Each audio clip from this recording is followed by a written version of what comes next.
back to our ENL 2-minute tips. Today I'd like to invite you to examine a simple strategy you can integrate into your instructional day to help build the vocabularies of all the students in your classroom, and especially, of course, your English learners. We call this strategy taking a vocabulary field trip. Before I explain the nuts and bolts of these vocabulary field trips, I'd like to take a moment to point out a couple critical ideas that research suggests about how children best learn vocabulary. First, limit your list of words. Focus on a few targeted words per week, no more than 5 to 7, even fewer if children are especially young. Second, provide repeated exposure. Students need to see, hear, write, and pronounce these words multiple times before they begin to internalize them.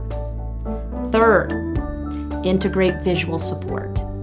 Try to use images, videos, or gestures to help students identify the meaning of a word. Don't just rely on other words to explain it.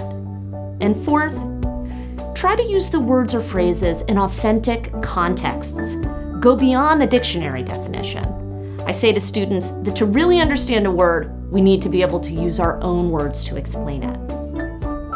Taking a vocabulary field trip each day is a quick and very easy way to integrate all 4 of these highly effective practices. A vocabulary field trip is simply a quick slideshow that harnesses the visual and multimedia powers of the web to help build students' academic vocabularies.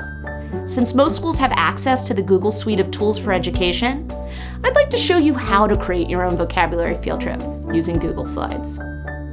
I like to use Google Slides to create vocabulary field trips because it's just so easy to insert visuals. And we know that visual support is such a critical element of vocabulary acquisition. So I'm going to begin by showing you the quick and easy way to insert an image into a slide.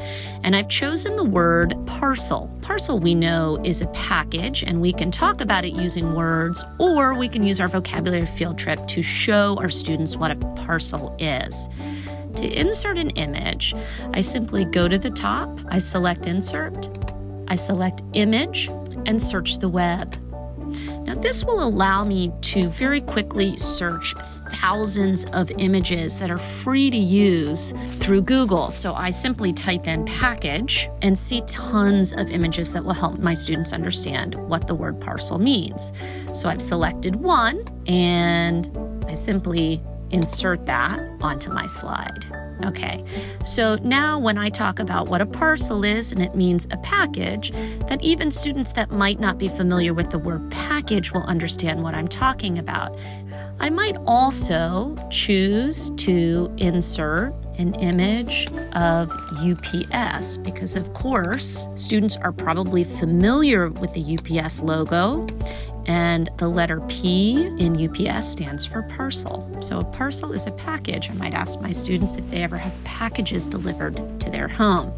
You can see when we've gone on this field trip using these images how much more effective it is for students to find meaning in these new words. I'd like to show you just an example of another word, and this one pulled from the pages of a science book, propagate.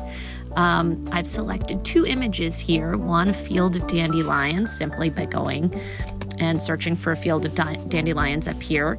And I also searched for a child planting seeds because, of course, propagate means to breed, to spread, or to grow. And I can explain to my students that dandelions propagate very easily, whereas other plants might need a little bit of help propagating, like, for example, by planting seeds purposefully into a field.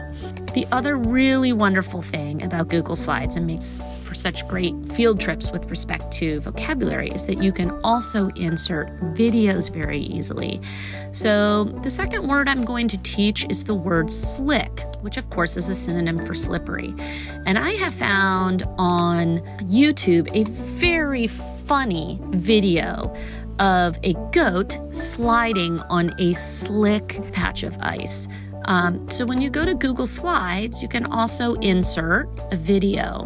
Now, if you noticed, I cut and paste the URL of that YouTube video that I found. I am going to insert this into my slide. And now my students have the opportunity to watch a quick video, which I can guarantee you is very engaging, as you will see. Wow, that sidewalk or that driveway is very slick. Look at that goat fall. I can guarantee you your classroom will erupt in giggles. So you can also utilize very short video clips to drive vocabulary home. Another thing we can do very quickly and easily with vocabulary field trips is to provide examples and non-examples. So we see here that I've provided 3 for the word slick. Icy or wet roads are slick. Oily floors are slick. Carpeted floors are not slick. Sometimes vocabulary field trips can also be great ways to explain abstract or complicated words. So in this case, the word is while. We don't very often think about a word like while, but it can be very tricky to explain just through words. Of course, we know that while means at the same time. And I'm going to help my students understand the word while through this image right here. So I might say or point out that while these kids here are swinging, this girl over here is waiting. And while the children are playing in the playset, this dad over here is watching them. You can see that every time I present a slide, I really don't have to spend too much time talking about it. But in the process of describing a slide, I say the word multiple times. Sometimes I offer a quick sentence where the children see the word in context. And of course, they're able to look and read the word multiple times. Often I might ask my students to pronounce the word with me. One of the best things about taking vocabulary field trips is that you can use them year after year. They're simple, they're wonderfully engaging, and of course we have the opportunity to take our students out of the 4 walls of their classrooms. This is really a very simple strategy, but if you commit to using it, you will be thrilled with how your English learners respond. Keep up your good and important work.